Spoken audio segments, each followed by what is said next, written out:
नमस्कार साथियों, मैं हूं नारायण पटेल आपके अपने चैनल पर।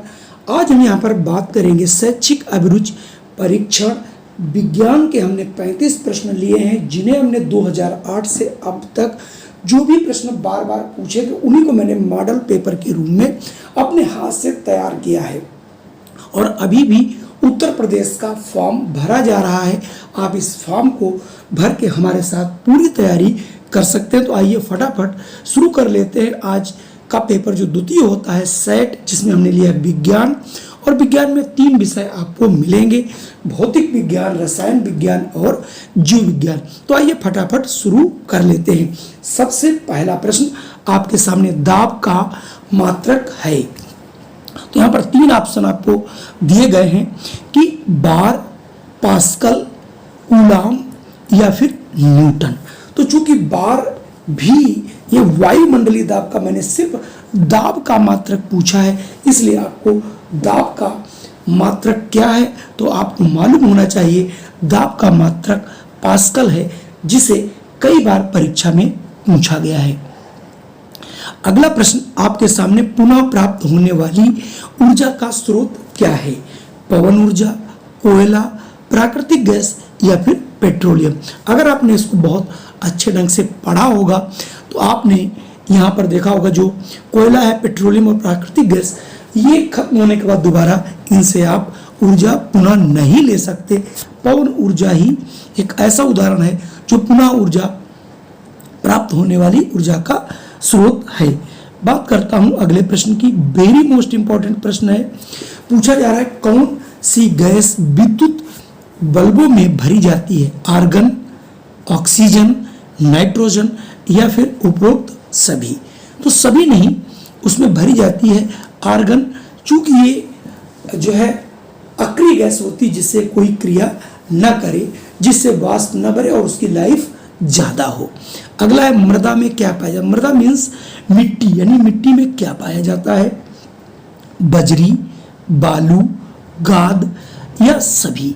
तो जो मिट्टी होती है बच्चों, तो उसमें बजरी, बालू और गाद तीनों पाया जाता है। तो इसलिए यहाँ से जो आंसर बनेगा वो आपका डी सही होगा। चलिए बढ़ते हैं अगले प्रश्न पर। अगला प्रश्न है 53 डिग्री सेंटीग्रेड का मान केल्विन में क्या होगा? तो आपको मैं बता दूं, डिग्री सेंटीग्रेड के ताप को केल्विन में बदलने के लिए 273 उसमें ऐड कर देते हैं।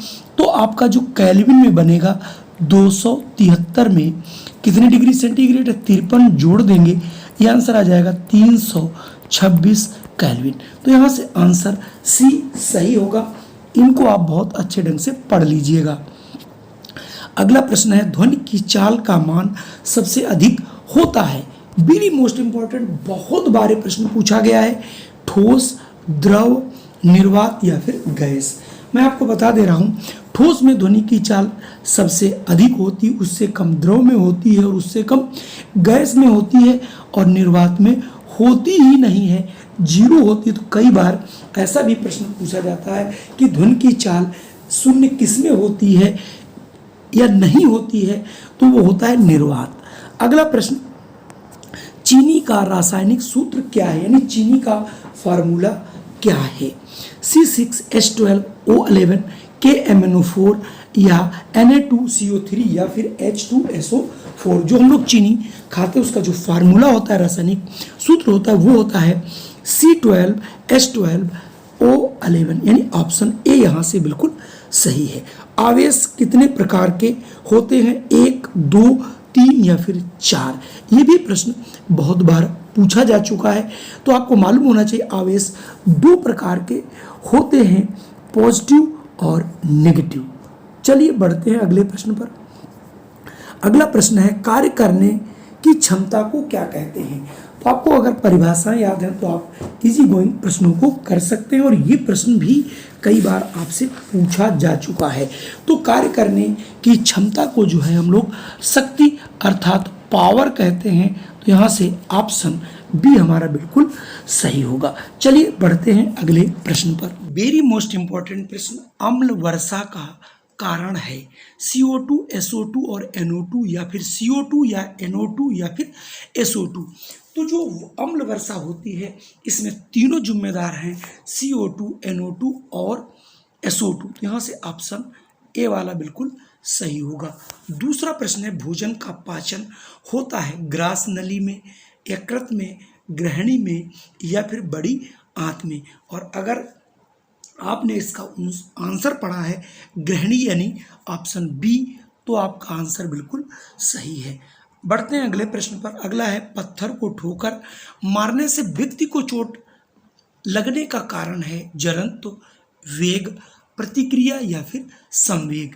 तो आपका इसका भी आंसर आप सभी को जरूर आ रहा होगा। इसका आंसर होगा 12 का सी यानी प्रतिक्रिया। प्रतिक्रिया के कारण जो है, जब हम किसी पत्थर पे चोट मारते हैं तो हमें भी चोट लगती है। वेरी मोस्ट इम्पॉर्टेंट प्रश्न, ये भी बहुत बार आपका प्रश्न पूछा जा चुका है कि प्रिज्म में प्रकाश के विभिन्न रंगों का विभाजन होना, यानी प्रिज्म में जो 7 रंग हैं उनका जो विभक्त होना, ये प्रकाश का कौन सा कारण है? प्रकाश का परावर्तन है, प्रकाश का संक्षेपण है, या फिर प्रकाश का विवर्तन है, या फिर प्रकाश का अपवर्तन है?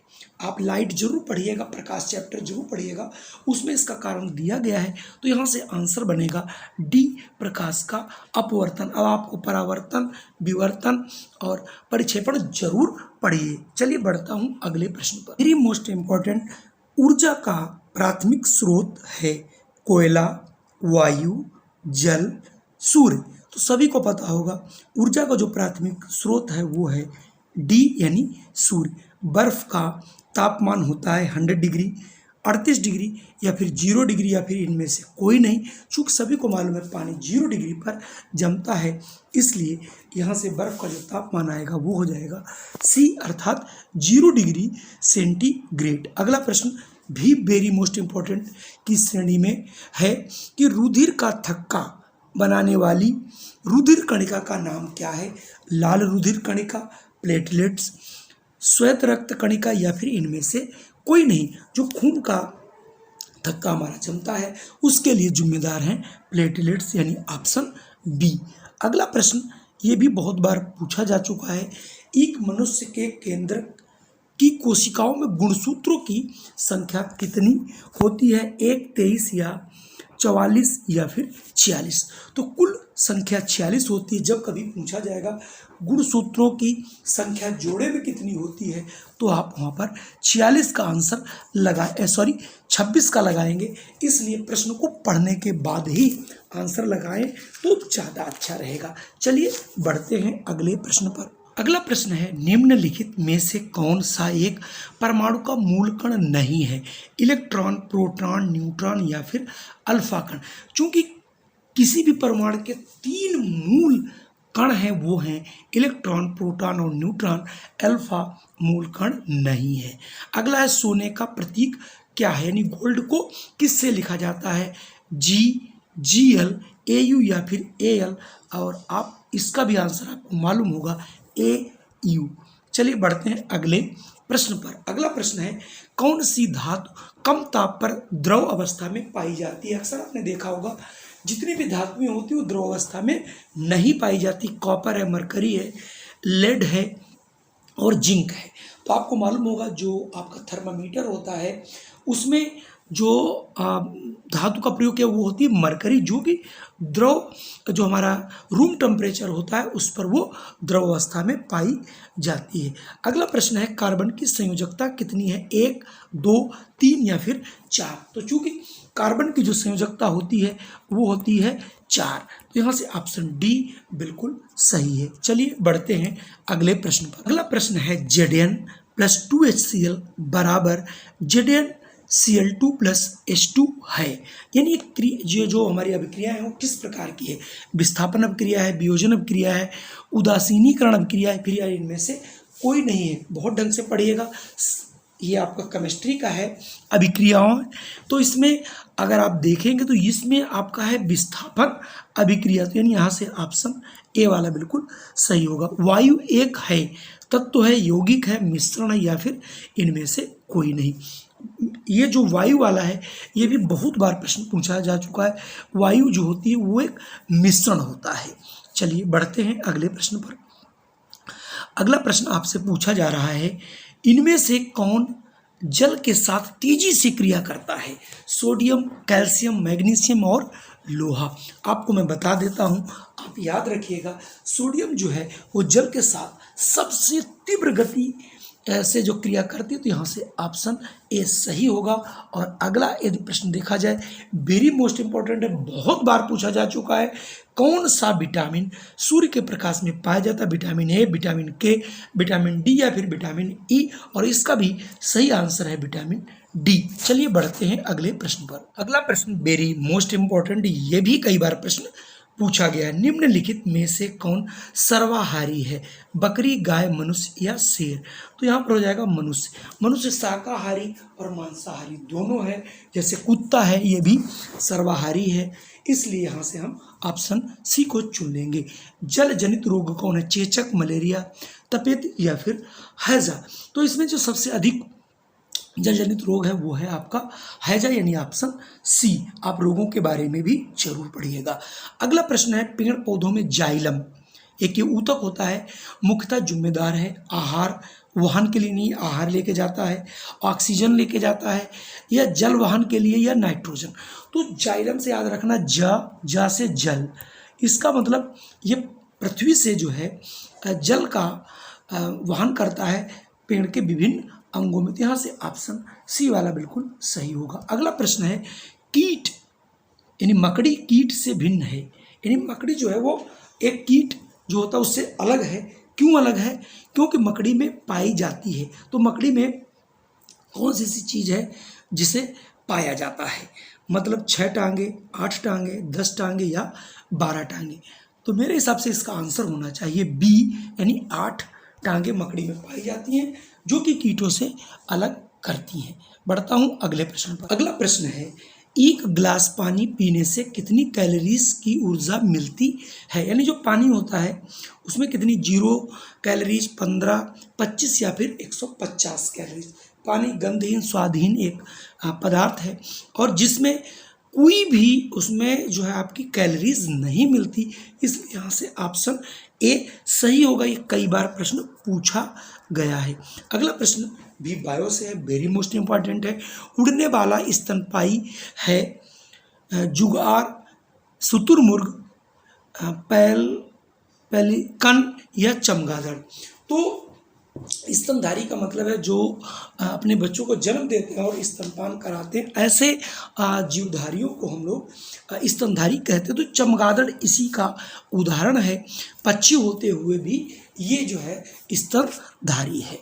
अगला प्रश्न है, मनुष्य में सर्वाधिक पदार्थ पाया जाता है, यानी शरीर में क्या मिलता है? जल मिलता है, प्रोटीन मिलती है, वसा मिलता है, या फिर खनिज विटामिन मिलते हैं?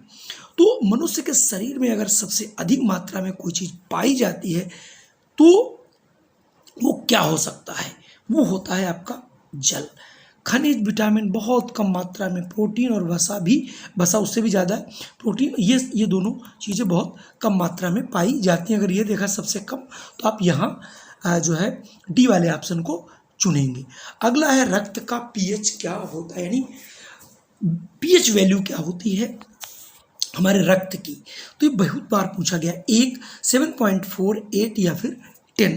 तो आपको याद रखना, रक्त का जो पीएच होता है वो होता है 7.4। चलिए बढ़ते हैं अगले प्रश्न पर। अगला प्रश्न बहुत इंपॉर्टेंट है, प्रत्येक निम्न पोषण स्तर से ऊपर के पोषण स्तर पर कितनी ऊर्जा प्रवाहित होती है? अगर मैं कोई भी साग खाता हूँ तो उसमें अगर 100% उसके अंदर एनर्जी, उसमें से मात्र हमें 10% ही ऊर्जा मिलती है।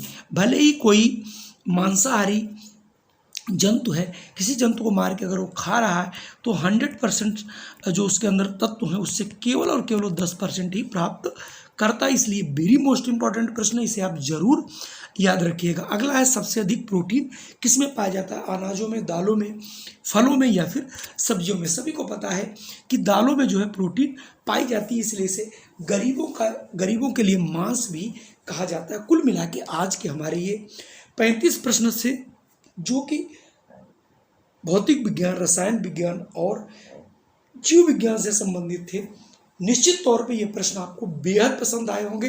तुरंत आप कर दीजिए लाइक, और अगर चैनल पे पहली बार आए हैं तो इसे कर लीजिए सब्सक्राइब। अगर आप हमारे चैनल पे बना रहना चाहते हैं तो आप सब्सक्राइब कर लीजिए। हम आपको इस प्रकार की वीडियो सदैव बनाते रहेंगे, पहुंचाते रहेंगे। जय हिंद।